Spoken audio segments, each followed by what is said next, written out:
Shalom saudara-saudari yang kasihi dalam nama Yesus Kristus Tuhan kita. Di saat ini, jiwa kita akan dihiburkan dengan santapan rohani Kristen.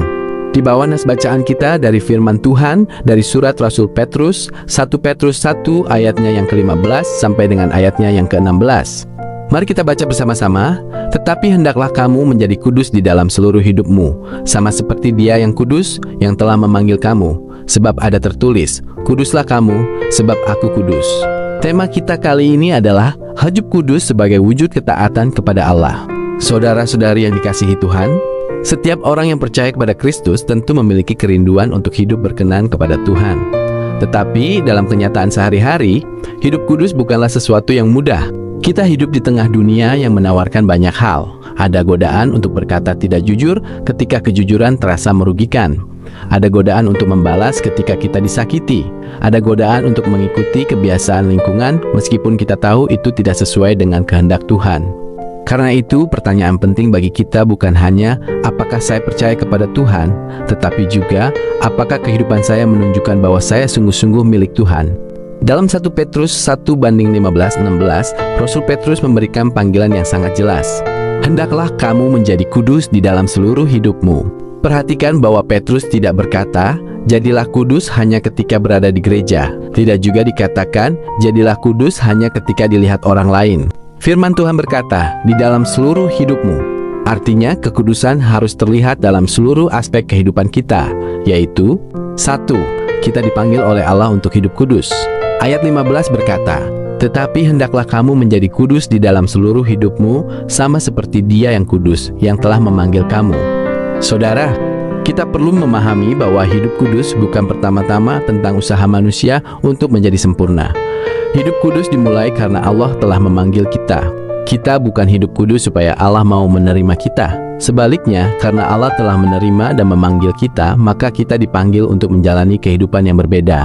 Ketika seseorang sungguh-sungguh mengalami kasih Tuhan, seharusnya ada perubahan dalam hidupnya. Dahulu mungkin kita mudah marah, tetapi sekarang kita belajar mengampuni. Dahulu kita mungkin hidup hanya untuk diri sendiri, tetapi sekarang kita belajar memperhatikan orang lain. Dahulu kita mungkin mudah mengikuti keinginan dunia, tetapi sekarang kita mulai bertanya, apakah ini menyenangkan hati Tuhan? Inilah tanda bahwa panggilan Tuhan sedang bekerja dalam hidup kita. Saudara, menjadi orang Kristen bukan sekadar memiliki identitas agama. Menjadi pengikut Kristus berarti kita bersedia membiarkan Tuhan mengubah kehidupan kita. 2. Kekudusan harus terlihat dalam seluruh kehidupan. Petrus mengatakan, hendaklah kamu menjadi kudus di dalam seluruh hidupmu. Ini adalah bagian yang sangat penting. Kekudusan bukan hanya tentang apa yang kita lakukan pada hari Minggu. Kekudusan juga berbicara tentang bagaimana kita hidup di rumah, bagaimana kita berbicara kepada pasangan, bagaimana kita memperlakukan anak-anak, bagaimana kita menghormati orang tua, bagaimana kita bekerja, bagaimana kita menggunakan uang, bagaimana kita berbicara tentang orang lain. Bahkan bagaimana kita bersikap ketika tidak ada seorang pun yang melihat. Di gereja mungkin sangat mudah bagi kita untuk tersenyum dan berkata, puji Tuhan. Tetapi bagaimana ketika kita pulang ke rumah dan ada orang yang membuat kita marah? Bagaimana ketika kita berada di tempat kerja dan tidak ada yang mengawasi? Bagaimana ketika kita memiliki kesempatan untuk mendapatkan keuntungan dengan cara yang tidak benar? Disitulah kekudusan kita diuji. Kekudusan bukanlah penampilan di hadapan manusia. Kekudusan adalah kehidupan yang sungguh-sungguh diarahkan kepada Allah. Ada orang yang terlihat baik di luar, tetapi menyimpan kepahitan di dalam hati. Ada yang rajin beribadah, tetapi masih suka menyakiti orang lain dengan perkataannya. Ada yang tampak rohani, tetapi kehidupannya di tempat yang tidak terlihat sangat berbeda. Firman Tuhan mengingatkan kita bahwa Allah melihat seluruh hidup kita. Karena itu marilah kita tidak hanya menjaga apa yang dilihat manusia, tetapi terutama menjaga hati kita di hadapan Tuhan. 3. Ukuran kekudusan kita adalah Allah, bukan manusia. Sama seperti Dia yang kudus. Petrus berkata, perhatikan, standar kekudusan kita bukan manusia. Kita tidak dipanggil untuk menjadi lebih baik daripada tetangga kita. Kita juga tidak dipanggil untuk membandingkan diri dengan orang lain. Kadang-kadang kita berkata, saya masih lebih baik daripada dia. Tetapi kekudusan tidak diukur dengan melihat ke kiri dan ke kanan. Kekudusan diukur dengan melihat kepada Allah.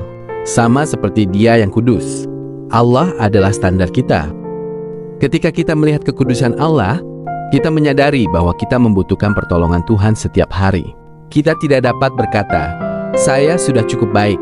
Sebaliknya kita berkata, Tuhan, saya masih perlu Engkau mengubah hidup saya. Ini bukan berarti kita harus menjadi sempurna dalam sekejap. Hidup kudus adalah sebuah proses. Setiap hari Tuhan membentuk kita. Setiap hari kita belajar meninggalkan dosa. Setiap hari kita belajar taat. Setiap hari kita belajar semakin menyerupai Kristus. Mungkin hari ini kita masih bergumul dengan amarah. Mungkin kita masih bergumul dengan perkataan yang tidak benar. Mungkin kita masih bergumul dengan kebiasaan buruk.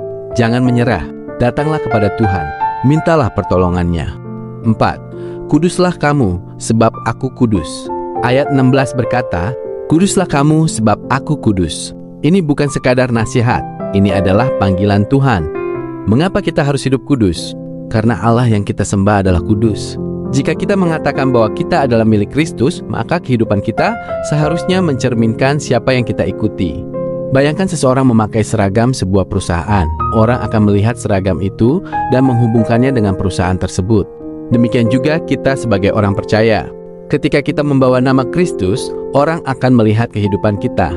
Bagaimana kita berbicara? Bagaimana kita bekerja? Bagaimana kita memperlakukan orang yang berbeda dengan kita?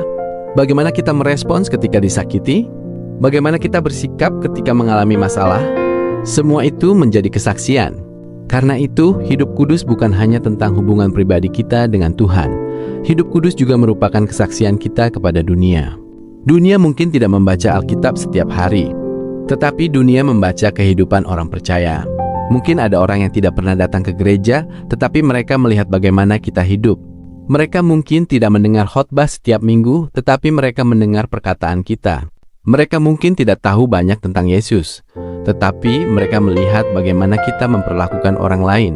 Karena itu, melalui kehidupan kita, kiranya orang dapat melihat kasih dan karakter Kristus. 5. Hidup kudus dimulai dari hal-hal kecil.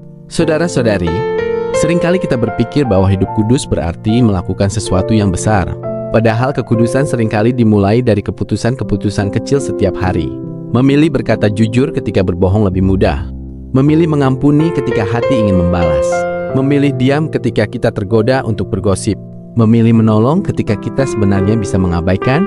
Memilih berdoa ketika kita sedang khawatir. Memilih membaca firman Tuhan ketika kita lebih tertarik menghabiskan waktu untuk hal-hal lain.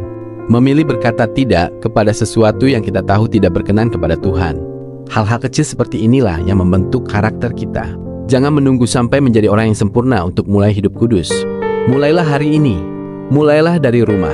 Mulailah dari perkataan. Mulailah dari pikiran. Mulailah dari cara kita memperlakukan orang lain. Mulailah dari keputusan yang kita ambil ketika tidak ada seorang pun yang melihat. Saudara-saudari yang dikasihi Tuhan, 1 Petrus 1:15-16 mengingatkan kita bahwa kita adalah orang-orang yang telah dipanggil oleh Allah. Dan karena kita telah dipanggil untuk hidup berbeda. Bukan berbeda supaya kita terlihat lebih suci daripada orang lain, tetapi berbeda karena kita adalah milik Kristus. Firman Tuhan berkata, hendaklah kamu menjadi kudus di dalam seluruh hidupmu, bukan hanya sebagian, bukan hanya di gereja, bukan hanya ketika bersama orang-orang percaya, tetapi di dalam seluruh hidup kita. Mari kita periksa kehidupan kita hari ini. Bagaimana kehidupan kita di rumah? Dan bagaimana perkataan kita? Bagaimana hati kita? Bagaimana kita memperlakukan orang yang telah menyakiti kita? Bagaimana integritas kita ketika tidak ada yang melihat? Apakah kehidupan kita semakin mencerminkan kekudusan Tuhan? Saudara, Tuhan tidak memanggil kita untuk menjadi sempurna dengan kekuatan kita sendiri. Tuhan memanggil kita untuk berjalan bersamanya dan membiarkan Dia terus mengubah kita.